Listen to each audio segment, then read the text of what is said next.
Bom, da mesma forma que na semana passada não, na quinta-feira a gente vai começar lendo Mateus. Abrem em Mateus, no capítulo 6, versículo 19. Amém? Vamos lá. Mateus, capítulo 6, versículo 19.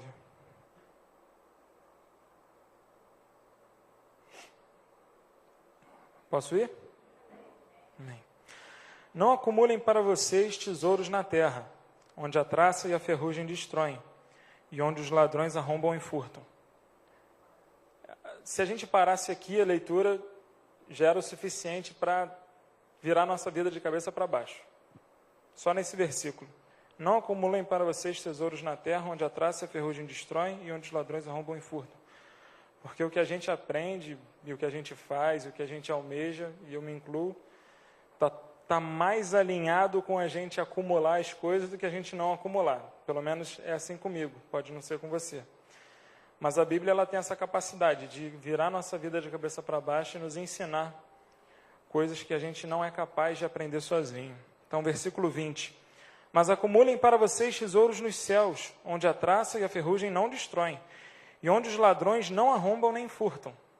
Se a gente parasse a leitura aqui, a nossa vida dava um 360 e virava de cabeça para baixo de novo, porque agora ele está me falando que tem um céu, e eu posso ter tesouro no céu que a traça não corrói, que a ferrugem não pega.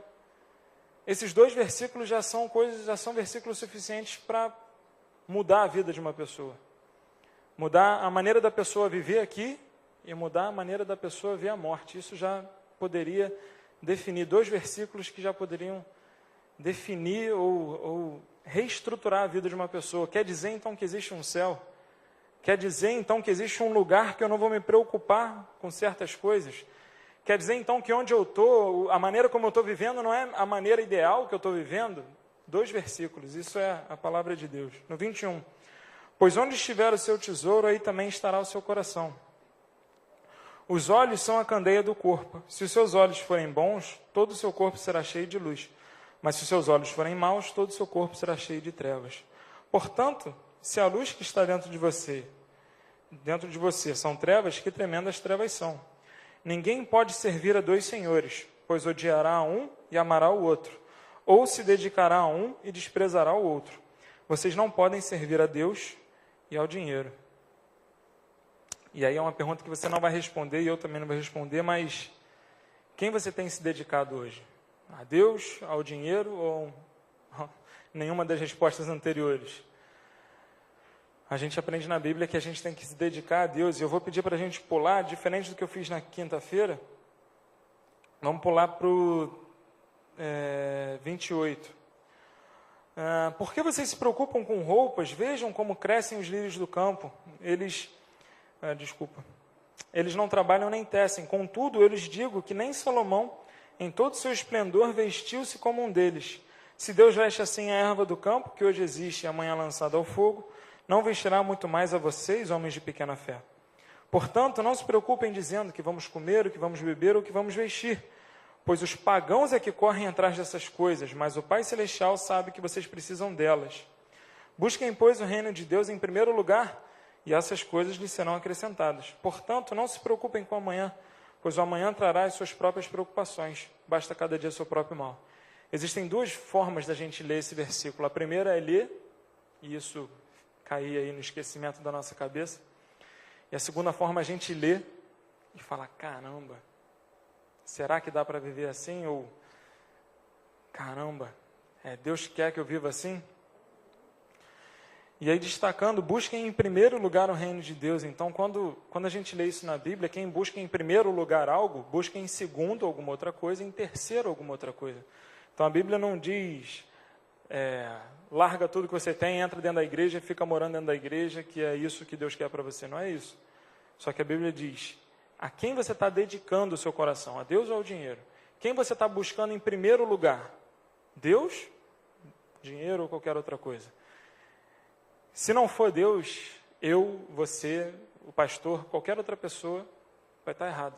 Se estiver buscando em primeiro lugar qualquer outra coisa, está errado. É a Bíblia que nos fala, é Deus quem nos fala. E aí eu coloquei aqui, porque assim, a gente lê a Bíblia, e você que já tem fé em Deus, você que já teve um encontro real, já tem motivos para acreditar em Deus, né, motivos seus que você não abre mão. A gente falou um pouquinho sobre isso na quinta, não vou entrar muito nesse ponto, mas você que tem motivos, você sabe que Deus existe, você não vai abrir mão, pelo menos dessa certeza. Você pode não estar seguindo o que está escrito, mas você sabe que Deus existe. Mas isso, o que eu vou perguntar aqui não é uma exclusividade de quem sabe. Cada ser humano, pelo menos uma vez na vida, quando ganha consciência, para pensar por que existe. Por que eu existo? Os cristãos, né? Por que eu fui criado? Quando você acredita que realmente alguém te criou. Por que eu fui criado?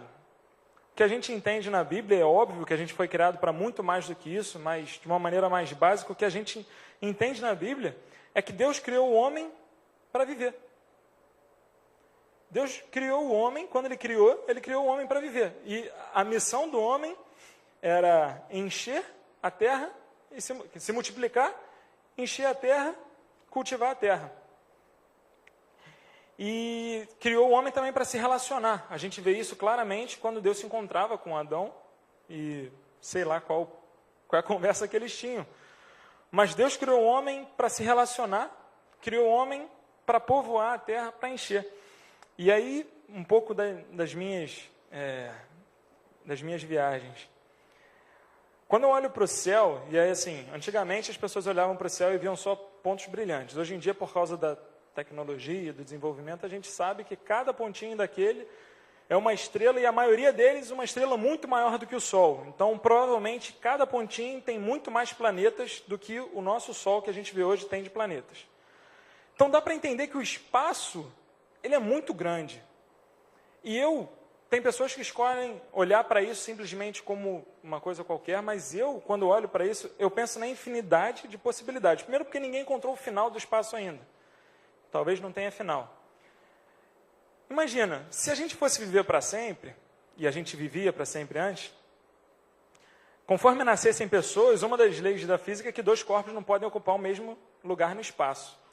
Então você precisava de um espaço infinito, um espaço muito grande, desde que Deus definisse, não, nasceu o último, beleza, então vamos ocupar aqui. Quando eu olho para o espaço, quando eu olho para as estrelas, quando eu penso nos planetas, eu penso na infinidade de possibilidades de um projeto inicial. Porque a natureza que a gente vê hoje, eu, você, somos restos não nesse sentido, mas resquícios de uma criação inicial que era perfeita. Hoje a gente não encontra planeta habitável, mas também a gente hoje vê ervas daninhas e vê tantas coisas na natureza erradas. Mas eu, quando olho para o espaço, eu, quando olho para as estrelas, não todos os dias, lógico, cada vez que o Ricardo olha e pensa nisso, não. Mas pelo menos alguma vez eu paro e olho e falo, caramba, Deus criou isso tudo para ser povoado.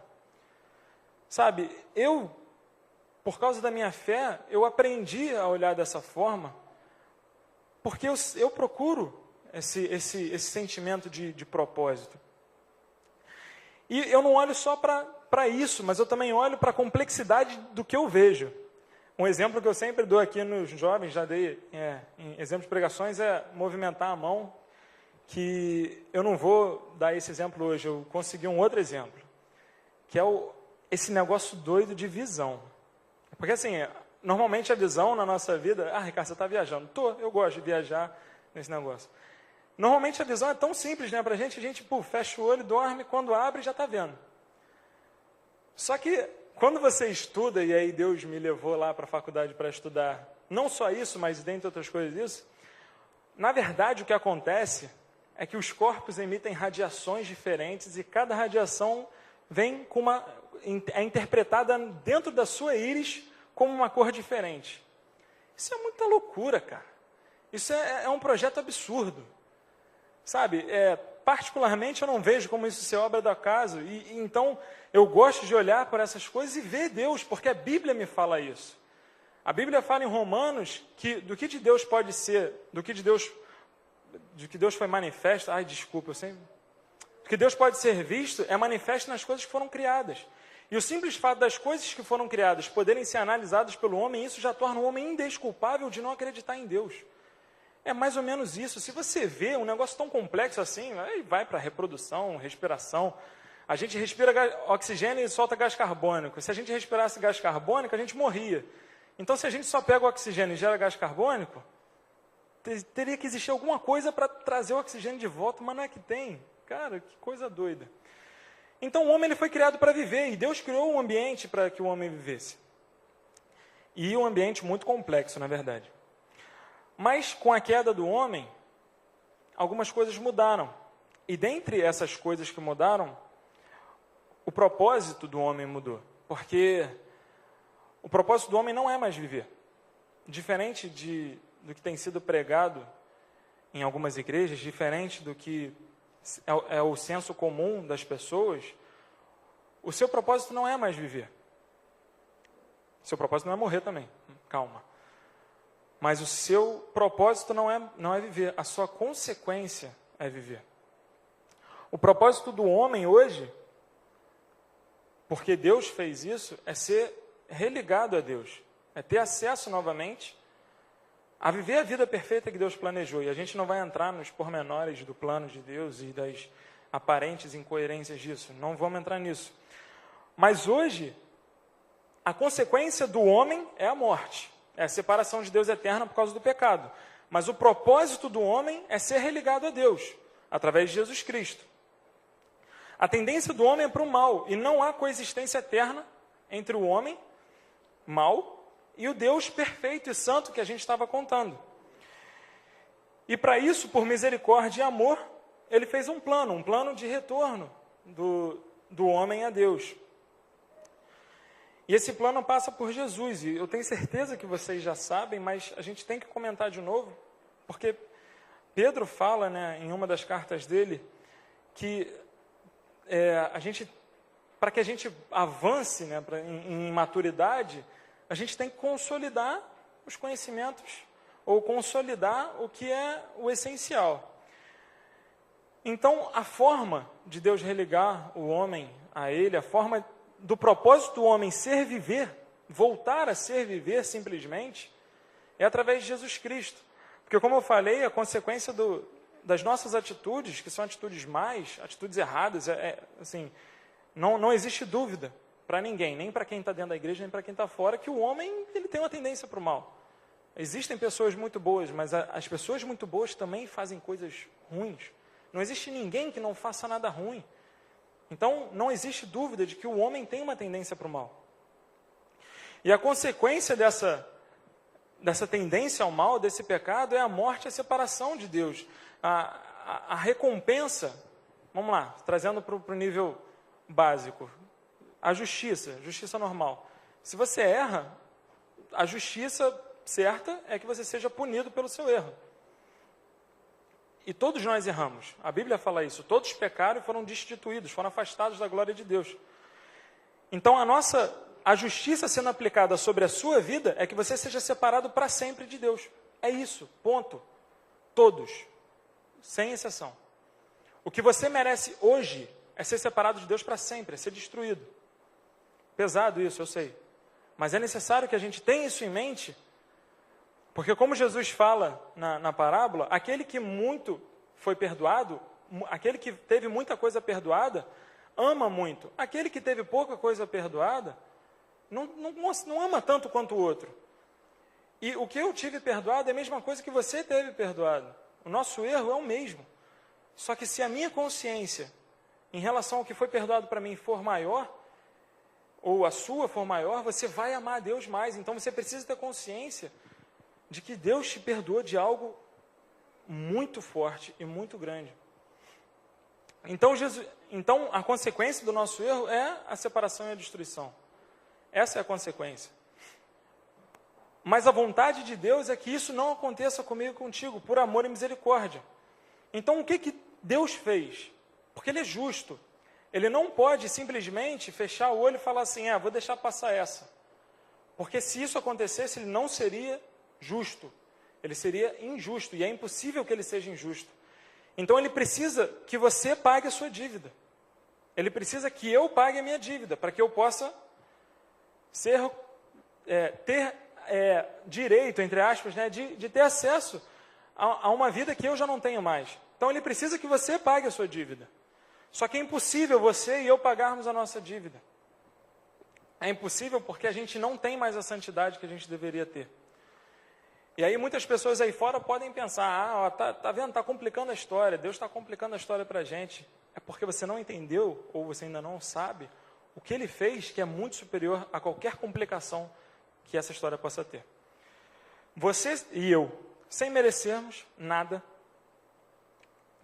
incapazes de pagar a nossa dívida, incapazes de não sofrer a consequência do que a gente teria que sofrer, que seria a separação de Deus, Deus vira e fala, eu vou pagar a dívida de vocês. Eu sei que vocês já sabem, mas a gente tem que lembrar disso. Eu vou pagar a dívida de vocês.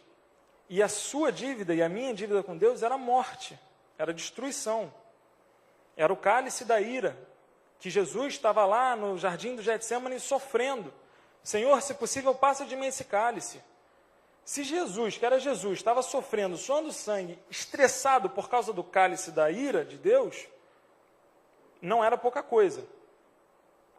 O que eu mereço é o cálice da ira. Só que eu não faço a mínima ideia do que seja isso, então eu não fico estressado.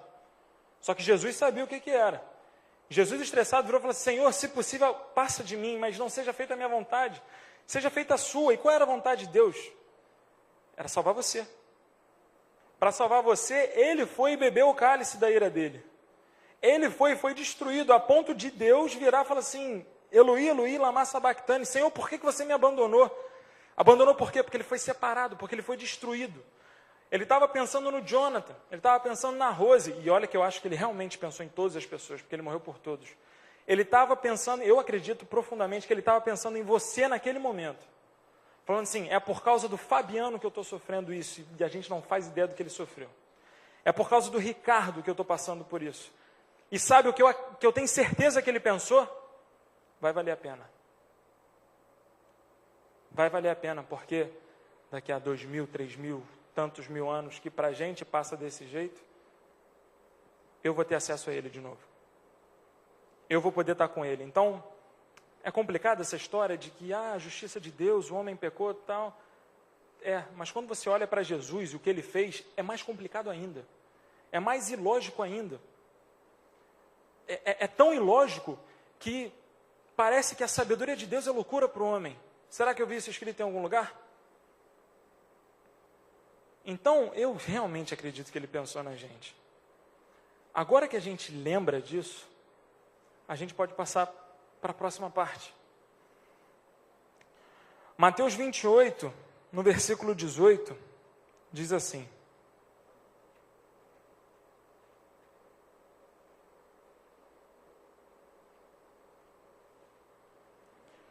Mateus 28, 18 diz assim. Então Jesus aproximou deles e disse, foi-me dada toda a autoridade nos céus e na terra.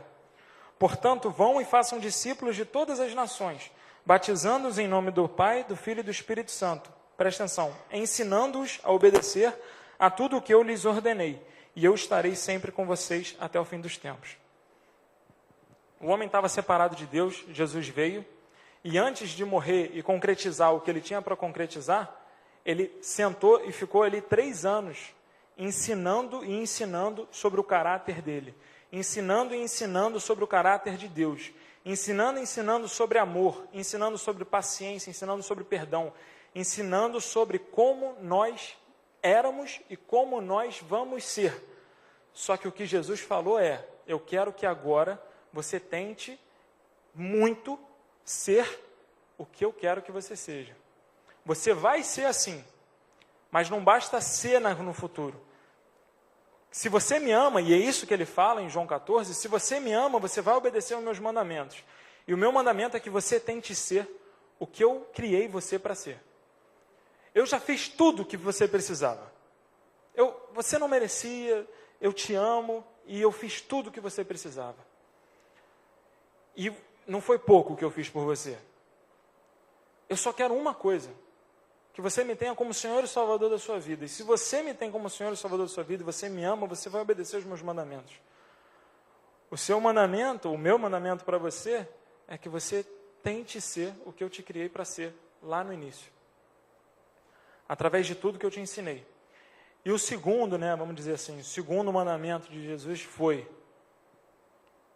vão vocês e ensinem para os outros o que eu ensinei. Falou isso para os apóstolos, para os discípulos. Vão vocês e ensinem para os outros o que eu ensinei para vocês. Façam discípulos, ensinem eles o que eu ensinei para vocês, ensinando-os a obedecer a tudo o que eu lhes ordenei. Presta atenção, tudo o que eu lhes ordenei, não é tudo que eu pedi, que eu ordenei. Jesus, ele é muito bom. Jesus, ele e Deus, são misericordiosos, amorosos, cara, recebem sempre que a gente está errado, só que eles têm bastante consciência de quem eles são. Estava até comentando hoje com o Felipe e com a Carol, ou só com o Felipe, não sei, que normalmente uma pessoa que diz que é humilde, não é humilde, gente. Não, porque eu sou muito humilde. Viu? Já não é humilde porque falou. Só que Jesus falou assim: sejam como eu sou, que sou manso e humilde de coração. Jesus, ele tem certeza de quem ele é. E ele tem certeza que ele tem todo o direito de ser Senhor sobre a sua vida. Por isso que ele vira para você e fala: ensina o que eu te ordenei. Só que ele tem uma outra característica, que ele só é Senhor, assim, de certa forma, em quem realmente aceita ele como Senhor. Então, ele não está obrigando ninguém aqui a estar fazendo o que ele ordenou. Mas aquele que aceita ele como Senhor, faz o que ele ordenou. O reino, isso eu falei na quinta-feira, o reino de Deus, no futuro, significa uma vida eterna perfeita. Perfeita como era antes. E eu sempre gosto de comentar aqui nos jovens que, cara, para mim vai ser muito, eu acredito que vai ser muito bom. Sempre falo da minha cachoeira, que eu gostaria muito hoje de pular do alto de uma cachoeira, e não posso, senão eu vou morrer. Mas lá, como não vai ter morte, é capaz de a gente poder pular. Só que eu não sei se vai ter cachoeira. Eu gosto de viajar nisso. Por quê? Porque eu vou para lá, cara. Eu não perco a minha vida inteira pensando nisso, mas em algum momento eu penso. E eu acho que Deus vai fazer uma cachoeira lá e vai botar. Isso aqui é do Ricardo. Eu não vou deixar ninguém entrar. Tô brincando. Cara, de verdade, eu acho que vai ser assim um negócio absurdo. Você gosta de viver aqui? Porque eu gosto. Eu gosto. É muito maneiro você ir olhar assim e tal, as coisas, a criação. Pô, eu adoro ir para um lugar frio, sentir aquele friozinho e tal, quero conhecer a neve. Cara, eu acho que a nova terra, o novo céu, a vida eterna, seja o que for que você quiser chamar, vai ser isso muito mais. Vai ser uma vida, cara, vai ser eterna, vai ser perfeita. Loucura para os homens. Se desliga disso, cara, se liga em Deus. Mas hoje o reino de Deus, ele não representa exatamente isso para a gente. Representa também, mas é isso no futuro. O reino de Deus hoje representa missão, representa propósito e representa comprometimento. Fazer parte do reino no futuro vai ser, cara, viver uma vida suave. Fazer parte do reino de Deus hoje significa ser comprometido, significa atender uma missão e seguir um propósito. 2 Coríntios 5, no versículo 11, vamos lá. 2 Coríntios, capítulo 5, versículo 11, diz assim. Posso ir? 2 Coríntios, capítulo 5, versículo 11. Uma vez que conhecemos o temor do Senhor, procuramos persuadir os homens. O que somos está manifesto diante de Deus, e esperamos que esteja manifesto também diante da consciência de vocês. Não estamos tentando novamente recomendarmos-nos a vocês, porém, lhes estamos dando a oportunidade de exultarem em nós, para que tenham o que responder aos que se vangloriam das aparências e não do que está no coração. Desculpa. Se enlouquecemos, é por amor a Deus. Se conservamos o juízo, é por amor a vocês. Pois o amor de Cristo nos constrange, porque estamos convencidos de que um morreu por todos, logo todos morreram. E ele morreu por todos para que aqueles que vivem... Presta atenção nisso daqui. Vamos ler de novo o 15.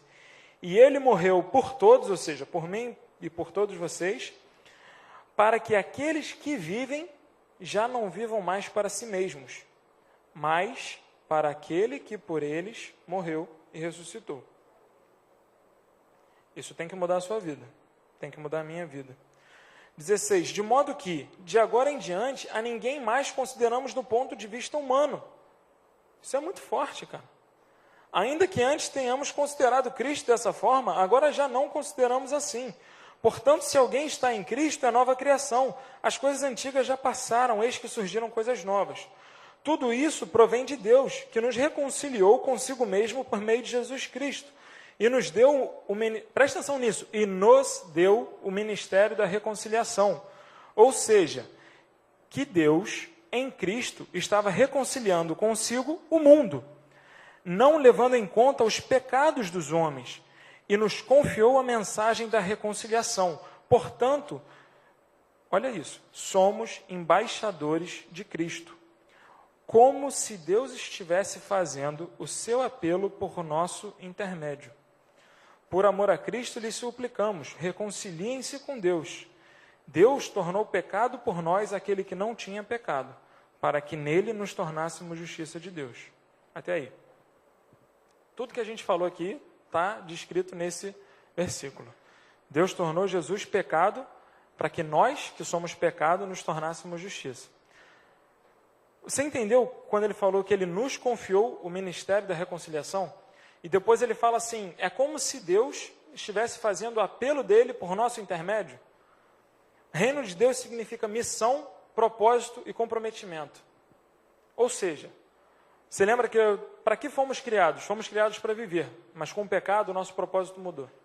Você não é mais criado para viver. A sua consequência é estar vivendo. O seu propósito é levar o ministério da reconciliação.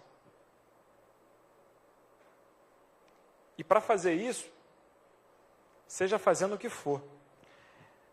Eu estou falando isso com autoridade sobre o que eu vivo? Não. Eu estou falando isso porque é o que Deus colocou aqui. Eu estou falando isso porque eu sou gabaritado para falar isso? Não. Eu estou falando isso porque isso é o certo. Não porque eu digo que é o certo, mas porque a Bíblia e Deus dizem assim. Deus confiou a você e a mim o ministério da reconciliação. E ele vira assim, não considerem mais a ninguém do ponto de vista humano. Como eu entendo isso? Não considerem mais a ninguém do ponto de vista como o mundo vê, como o homem era para ser visto, porque não é mais assim. Não é mais para você considerar as pessoas como antigamente o povo de Israel, a bênção era considerada. Se ele está num cargo alto é porque... Você não tem que mais considerar do ponto de vista humano, você não tem que mais considerar a sua própria vida do ponto de vista humano. Busque em primeiro lugar o reino de Deus, e o resto, que é a consequência para você continuar vivendo, vai ser acrescentado. Essa é uma palavra dura, mas é uma palavra boa. É uma palavra de esperança, é uma palavra de propósito. É uma palavra que te diz, você não está aí à toa.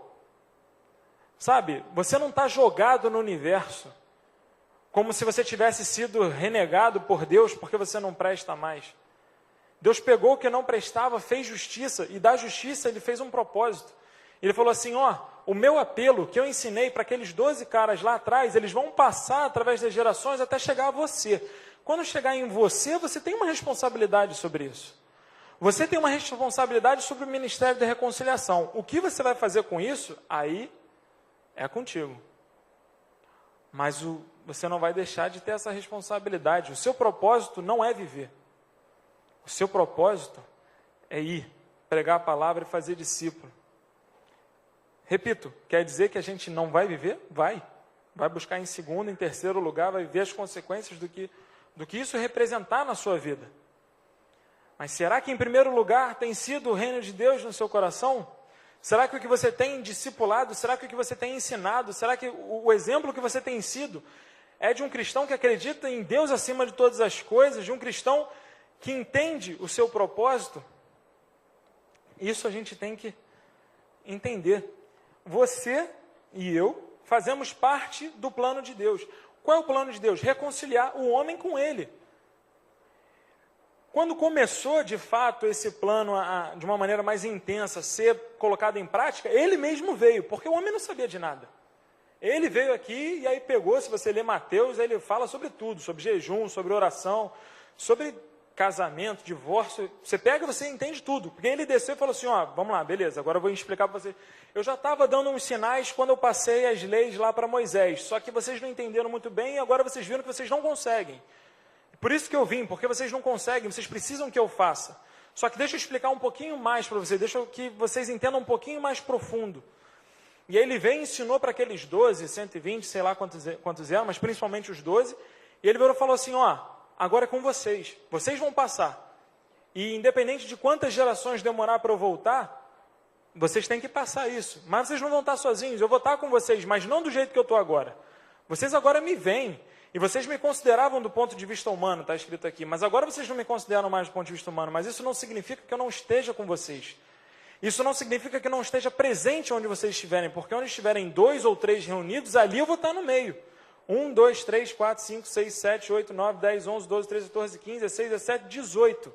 Só aqui dentro. Será que Jesus está no nosso meio? Será que daqui tem 3 pessoas que estão aqui por causa de Cristo? Porque se tiverem, é a promessa dele. 2, é a promessa dele. É a promessa dele. Será que ele está no nosso meio? Eu acredito que está. Caramba, o Deus, Criador dos céus e da terra, poderoso do universo, que criou o sol, está presente aqui? Aquele cara que conhece o motivo da gravidade, está presente aqui. Aquele cara que faz os milagres na sua vida, está presente aqui. Aquele cara não, aquele Deus, desculpa. Aquele Deus que faz tudo isso, está presente aqui. Você pode não acreditar. Você pode ter dificuldade para acreditar. Mas isso não significa que ele não esteja. Porque eu, de uma hora para outra, deixo de viver. Você, de uma hora para outra, deixa de viver, mas ele nunca deixou de viver. Ele começou, seja lá onde é o começo, eu não entendo esse conceito, e não tem fim. Quer dizer, não tem início e não tem fim, ele vive. Uma coisa muito interessante que Deus trouxe à minha mente aqui quando eu estava no louvor, é que muitas vezes aí fora as pessoas falam, não, porque o homem evoluiu e hoje em dia, antigamente eles acreditavam em vários deuses e o Deus é só mais um daqueles deuses. E hoje não, hoje a gente tem um pensamento racional. Hoje a gente entende que todas as coisas têm um motivo. E pelas coisas terem um motivo, a gente entende como elas acontecem e isso significa que Deus não existe. Só que ninguém para pensar, é o seguinte, ninguém tem 100% do conhecimento, ou seja, ninguém tem certeza sobre nada. Qualquer coisa que você saiba, você acredita. Qualquer assunto, você nunca sabe 100% sobre isso. Qualquer coisa, ou agora trazendo para esse ponto, qualquer crença que você tenha sobre Deus, sobre criação, sobre propósito, é uma fé. Antigamente tinham lá os nomes dos deuses, porque para eles, naquela época, era mais próximo, talvez, a manifestação de Deus por causa dos israelitas e tal. Mas hoje, continuam existindo diversos e existe uma outra, que se chama o Deus não Deus. Então, se a pessoa acredita que não existe Deus, ela não sabe que não existe, ela acredita que não existe. Ela tem fé que não existe. E aí, vira uma questão de quem tem mais motivo para acreditar em quê. Ou, que é uma outra coisa também, são questões de vontade. Porque tem pessoas que, por mais que você mostre motivos, seja lá, científicos, pessoais, testemunhos seus, ela não quer acreditar em Deus. Então, ela não vai acreditar. É que nem um cara que torce, vamos lá, para o Ibis, que é o pior time do mundo. Que é o que dizem. Mas o Ibis, que é o pior time do mundo, e o outro que é o Barcelona. Quando os dois sentaram para conversar, se o cara é apaixonado pelo Ibis, o cara do Barcelona pode provar por tudo que o Barcelona é muito melhor do que o Ibis. Só que o cara fala assim, eu não quero torcer pelo Barcelona. E tem muitas pessoas que não querem acreditar em Deus. E a Bíblia fala sobre isso. E aí não vira mais uma questão sua de convencer a pessoa, porque aqui Paulo fala que por nosso intermédio, ele cita aqui, deixa eu ver pegar a palavra aqui certinho. Conhecemos, persuadir, isso.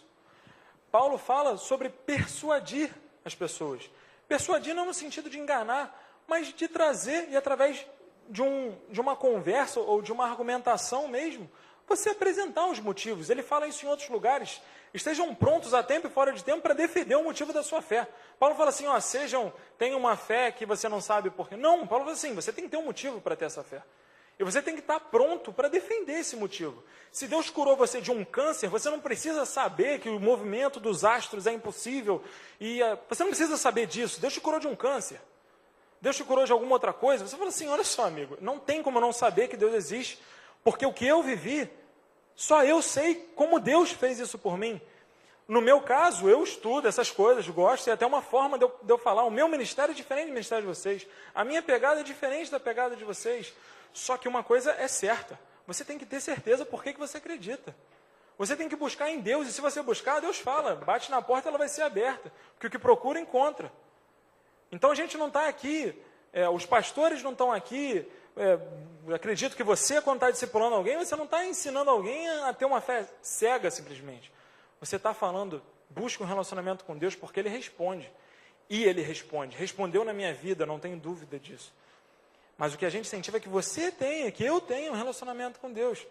E através disso, desses motivos, você persuada, não no sentido de enganar. Você demonstre para as pessoas, Deus existe. Só que você está preocupado, ou eu estou preocupado, com o meu carro novo, e realmente estou. Porque eu gosto de um carro novo. Eu quero um carro novo. Meu carro já está indo dessa para melhor. Só que se isso tomar o meu coração, e às vezes toma, eu estou errado. Eu não estou entendendo direito. Eu tenho que voltar e lembrar, caramba, Jesus Cristo morreu por mim, Ele pagou um preço absurdo. Ele me deu um propósito na minha vida. Eu preciso saber se eu amo Ele. Eu preciso saber se é isso que eu quero. Eu posso entender tudo, mas falar, não estou muito afim. É uma possibilidade. Existem diversas pessoas. Por isso que Jesus contou a parábola do semeador. A semente era a mesma, é o reino. A terra eram as pessoas. Tem pessoas que tomam e falam, caraca, é verdade, vamos morrer por isso. E estão morrendo hoje lá no Coreia do Norte. Estão morrendo na China. Estão morrendo de verdade. Em vez de comprar um carro novo, estão morrendo. Em vez de fazer qualquer outra coisa, estão morrendo. Aqui a gente não está precisando morrer ainda. E que a gente ore que não precisa. Deus não está mandando a gente orar para ser perseguido. Que a gente ore para que a gente não seja. Mas tem gente que está lá. E vou falar para vocês, eu acredito que, cara, quando chegar lá, talvez, ele seja muito mais honrado do que eu. O simples fato de estar lá já é o suficiente. Deus não incentiva a gente a buscar com ganância, mas acho que você entendeu o que eu falei. Agora, você faz parte desse plano. O plano de reconciliação de Deus com o homem está sobre sua responsabilidade e minha responsabilidade. Se eu escolher não falar, é uma possibilidade. Eu vou dar contas disso. E eu queria que a gente abrisse aqui rapidinho Romanos 10. Romanos, capítulo 10, versículo 11. Romanos 10, versículo 11. Amém? Ih, eu estou em Coríntios, e ele é errado. Atos, Romanos 10, versículo 11. Romanos 10, 11. Isso. Como diz a Escritura, todo o que nele confia jamais será envergonhado. Não há diferença entre judeus e gentios, pois o mesmo Senhor é Senhor de todos e abençoa ricamente todos os que o invocam. Porque todo aquele que invocar o nome do Senhor será salvo. Presta atenção, todo aquele que invocar o nome do Senhor será salvo. Como, pois, invocarão aquele em quem não creram? E como crerão naquele que não ouviram falar? E como ouvirão se não houver quem pregue? E como pregarão se não foram enviados? Como está escrito, como são belos os pés dos que anunciam as boas novas. Ou seja, como é que eles vão acreditar se a gente não falar? A gente vai falar o quê? No fim de semana? Um dia perdido? Porque eu vou confessar para vocês, eu não sei se eu estou falando como deveria, Mais uma vez, não quer dizer que eu tenho que sair daqui, falar. Talvez um dia, mas a gente vai viver. Existem coisas que vão ser buscadas em segundo e terceiro lugar. Mas em primeiro lugar no seu coração, está a pregar a palavra? Em primeiro lugar no seu coração, está a buscar o reino? Porque o seu propósito de vida é gerar oportunidade para que as pessoas tenham conhecimento de Deus. Se a gente perder tempo com outras coisas, é capaz de menos pessoas terem essa possibilidade de ter esse encontro. Sabe, a gente não pode se apoiar na possibilidade de, não, se eu não falar, Deus vai arrumar alguém para falar. Porque no Antigo Testamento tem uma passagem que diz assim, se você é o guarda da muralha, e você olha e vê que está se aproximando do exército, você tem que tocar a trombeta para avisar para o pessoal se preparar. Se você vê e não tocar a trombeta, o exército vai vir, vai matar todo mundo, e você vai dar conta do sangue dessas pessoas. Você vai dar conta da morte dessas pessoas. Mas se você vir e anunciar para eles, e eles não se prepararem e morrerem, aí você não tem mais essa responsabilidade. Trazendo para cá, talvez você tenha que pregar para uma pessoa. E se essa pessoa não ouvir isso, não ouvir a mensagem, cara, eu realmente não sei como isso funciona, e não cabe a mim saber, mas o que cabe a mim saber é, a gente tem que pedir oportunidades e a gente tem que fazer isso. Mas como que eu vou pedir oportunidade se eu não der importância? Sabe, na questão não é eu chegar aqui ou alguém chegar aqui e falar, tem que pregar a palavra. Porque não é assim que funciona. A gente tem que chegar aqui e falar assim, Jesus morreu por nós. E ele deu um chamado, uma missão. Você ama Jesus? Se você ama, você faz. Se você ama, você se empenha em fazer. E aí sim a nossa vida é transformada, aí sim a gente começa a pregar. Não porque o pastor está pedindo, não porque tem um propósito de 20 dias de evangelismo. Mas sim porque você entende que o propósito da sua vida é isso. O propósito da sua vida é pregar a palavra. O propósito da sua vida é servir a Deus. 2 Pedro, capítulo 3, esse é o último texto. Bom, eu vou lendo e aí eu vou dizendo versículos, se for abrindo, você vai pegando. 2 Pedro, capítulo 3. Amados, esta é agora a segunda carta que lhes escrevo. Em ambas, quero despertar com estas lembranças a sua mente sincera, para que vocês se recordem das palavras proferidas no passado pelos santos profetas e do mandamento de nosso Senhor e Salvador, que os apóstolos de vocês lhes ensinaram. Antes de tudo, saibam que nos últimos dias surgirão escarnecedores, zombando e seguindo suas próprias paixões. Eles dirão, o que houve com a promessa da sua vinda? Desde que os antepassados morreram, tudo continua desde o princípio da criação. Só aqui trocando, assim, você não acha que Jesus está demorando muito, não? Tem 2000 anos de pessoas acreditando que um homem vai aparecer no céu. Você vai continuar acreditando nessa besteira? É difícil ouvir isso aí, fora da igreja? Não. Até dentro da igreja é capaz de você ouvir. Então, vamos lá. 5. Mas eles deliberadamente se esquecem de que há muito tempo, pela palavra de Deus, existem céus e terra. Esta, formada da água e pela água. E pela água o mundo daquele tempo foi submerso e destruído. Pela mesma palavra, os céus e a terra que agora existem estão reservados para o fogo, guardados para o dia do juízo e para a destruição dos ímpios. Não se esqueçam disso, amados. Para o Senhor, um dia é como 1000 anos, e 1000 anos como um dia. O Senhor não demora em cumprir a sua promessa, como julgam alguns. Ao contrário, Ele é paciente com vocês, não querendo que ninguém pereça, mas que todos cheguem ao arrependimento. O dia do Senhor, porém, virá como ladrão. Os céus desaparecerão como um grande estrondo. Os elementos serão desfeitos pelo calor, e a terra e tudo que nela há será desnudada.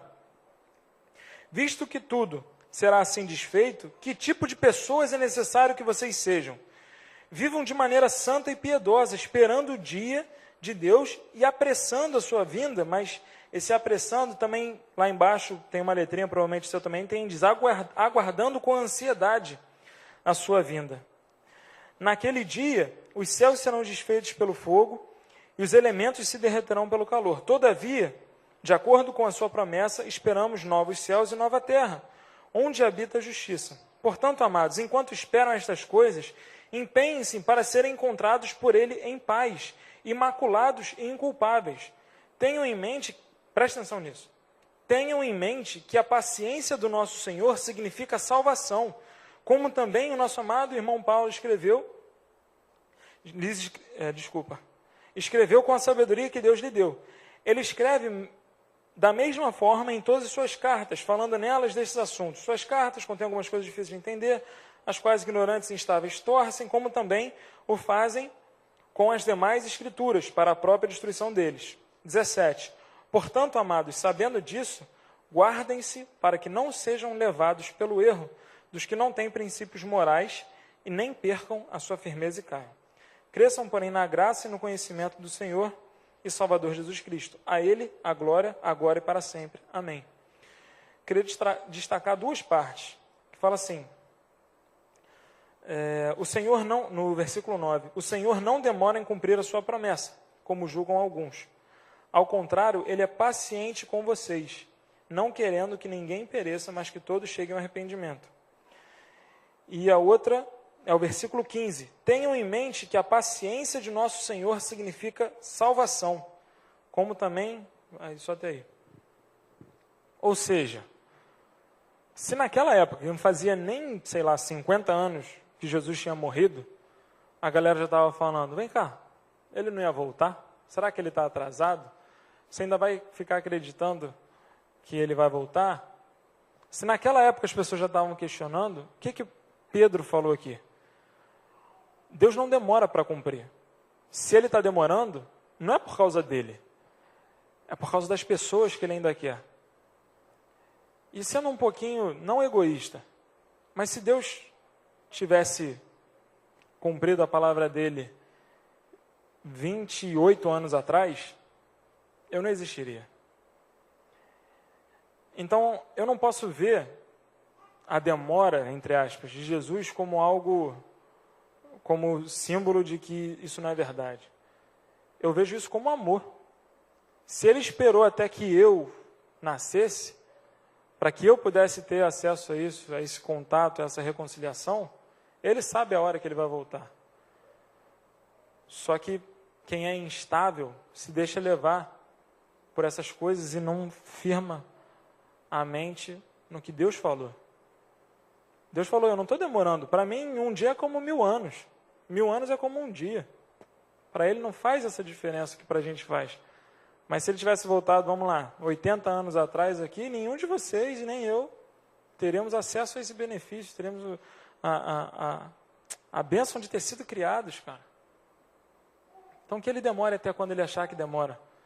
O que ele diz? Enquanto eu demoro, entre aspas, permaneçam santos, piedosos, aprendendo, ensinando, aplicando e acreditando no que eu estou falando para vocês. Vocês têm motivo para isso? Eu tenho. Se você tem, cara, faz o que ele mandou. Se você não tem, bate na porta, procura, pergunta, fala assim, Deus, você é de verdade? Busque um motivo real para você acreditar, se é que você já não tem. É isso que ele fala. É necessário ter fé, sim. A forma de se relacionar com Deus não é uma forma, no meu ver, não é uma forma muito simples. Mas não quer dizer que não existe. E existe. E eu sou prova e eu tenho certeza disso. O Senhor não está demorando, Ele está tendo paciência. Em breve, Ele vai estar voltando. Você não precisa abrir, não. Eu vou abrir sozinho. E eu falei que era o último, nem era. É porque ainda tem um versículozinho aqui. Lucas 12, você não precisa abrir, no 35. Estejam prontos para servir e conservem acesas as suas candeias, como aqueles que esperam seu Senhor voltar de um banquete de casamento, para que quando ele chegar e bater, possam abrir-lhe a porta imediatamente. Preste atenção nesse versículo. Olha só que coisa maravilhosa. Felizes os servos cujo Senhor encontrar vigiando, quando ele voltar. Eu lhes afirmo que ele se vestirá para servir, fará que reclinem-se à mesa e virá servi-los. Eu vou ler de novo, para ver se você entendeu. Felizes os servos cujo Senhor os encontrar vigiando quando voltar. Eu lhes afirmo que ele se vestirá para servir, fará que se reclinem à mesa e virá servi-los. Cara, o cara que criou o sol, que me ama, que fez tudo isso por você, que fala, espera, aguarda, eu sei que é difícil, no mundo tereis aflições, é difícil e tal, toma minha cruz, me segue, espera, persevera até o final, fica, faz. Sabe quando tocar a trombeta lá no céu, Deus fala assim, agora, quando ele voltar, se você estiver do jeito que ele quer que você esteja, ele vai te receber e falar, servo bom e fiel. Senta aqui, que agora você vai entender o que é o meu amor por você. Cara, eu nunca tinha percebido isso. Não porque Deus vai servir, mas Ele ama tanto. E olha as promessas que Ele faz. Sabe?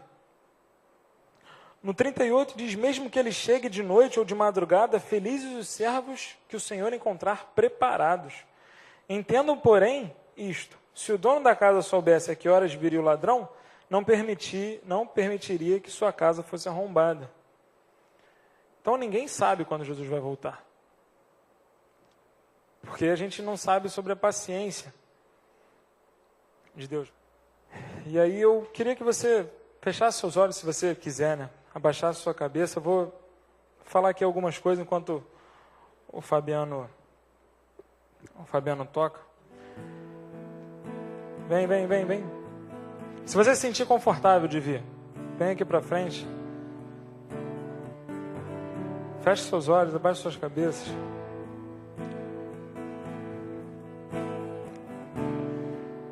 Sabe, eu espero que, o Senhor, o Espírito Santo, Ele tenha tocado seu coração, falado com você. E voltando ao que a gente falou no meio da pregação, existem 2 ou 3 aqui reunidos em nome de Jesus. Na verdade, existem mais. Ele está presente aqui. O Espírito Santo de Deus, Ele está presente aqui. Não pela minha capacidade de falar, mas pelo nosso coração. É isso que a gente leu.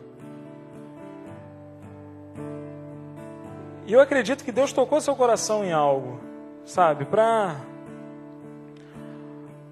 para que você mude alguma maneira de pensar, para que você se empenhe mais em alguma coisa, para que você, fale com alguma pessoa, para que você se disponibilize, eu não sei. Mas buscar o reino de Deus não é simplesmente vir à igreja. Buscar o reino de Deus é viver o reino de Deus. É você acordar, e saber que por mais que você, quando acordar, não vá pensar, o céu, mas é quando você acordar, cada decisão que você vai tomar, você pense, qual é o propósito de Deus para a minha vida, A igreja, ela vai ser forte, o reino de Deus vai ser, manifesto, ou o reino de Deus vai se propagar quando aqueles que foram pedidos para que o reino de Deus, para pregar o reino de Deus, se derem conta de que realmente esse plano, ele passa por mim.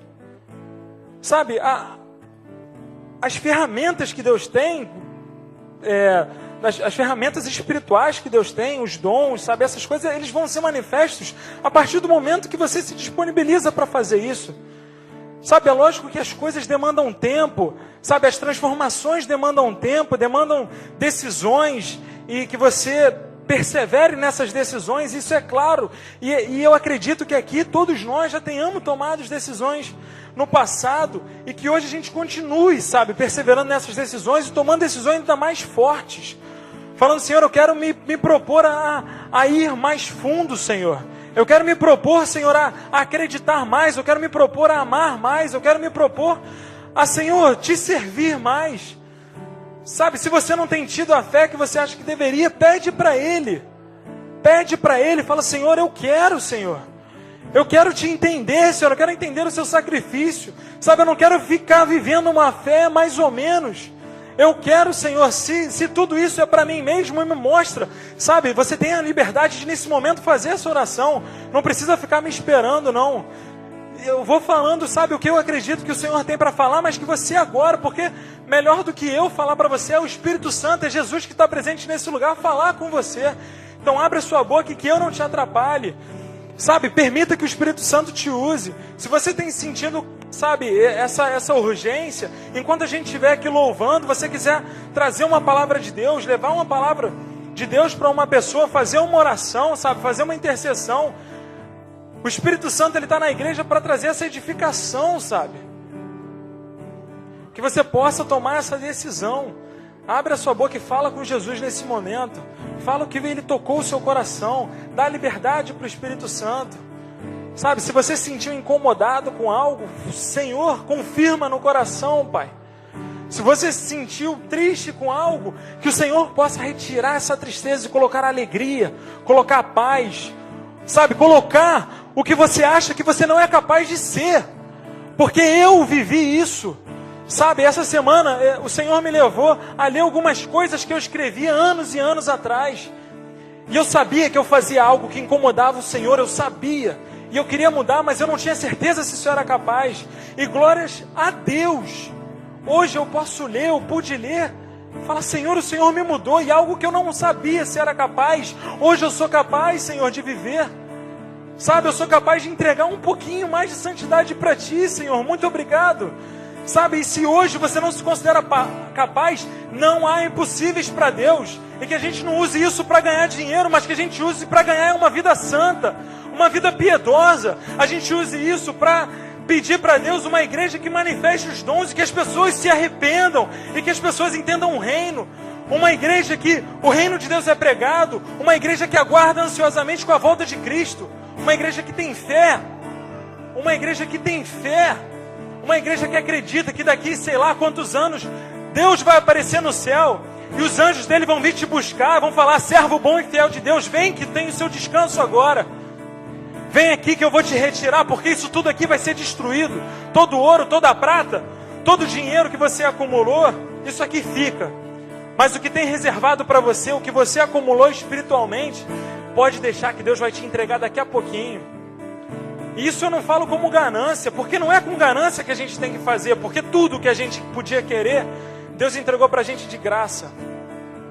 O quanto você crê nisso, o quanto você quer crer nisso, o quanto você é, desculpa falar assim, mas o quanto você é covarde para não crer nisso.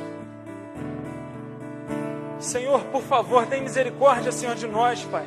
Tem misericórdia da minha vida. Quem sou eu para falar isso, Pai? Quem sou eu, Pai, para estar aqui falando essas coisas, Deus?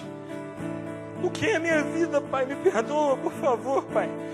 Mas faz, Senhor, esse milagre, Senhor, no nosso meio, Pai. Chega, Senhor, de uma igreja fria, Pai. Chega, Senhor, de uma igreja morna, Pai. Chega, Senhor, de uma igreja que se amolda, Pai. De uma igreja que não acredita, Senhor. De uma igreja, Senhor, que fica seguindo cultura, Pai. Chega, a cultura é do céu, Pai. A cultura é do reino. A cultura é Cristo, Pai. Nos ajuda, nos ensina, Senhor. Nos ensina, Pai. Nos ensina, Pai. Sabe, a gente é responsável por isso. A gente é responsável pelo que a igreja é. A gente é responsável pelo que a igreja vai ser. As nossas decisões hoje definem o que a igreja vai ser no futuro. O quanto a gente acredita hoje. Sabe, Deus não quer uma igreja de Marta. Igreja de Martas, que as pessoas só ficam preocupadas com como funciona, mas que é uma igreja de Marias. Sabe, uma igreja de pessoas que querem ter um relacionamento. É lógico que a gente tem ordem e decência e tem que dar importância para isso, mas onde está o nosso coração? Está na forma, está no modelo ou está no amor? Por favor, Senhor.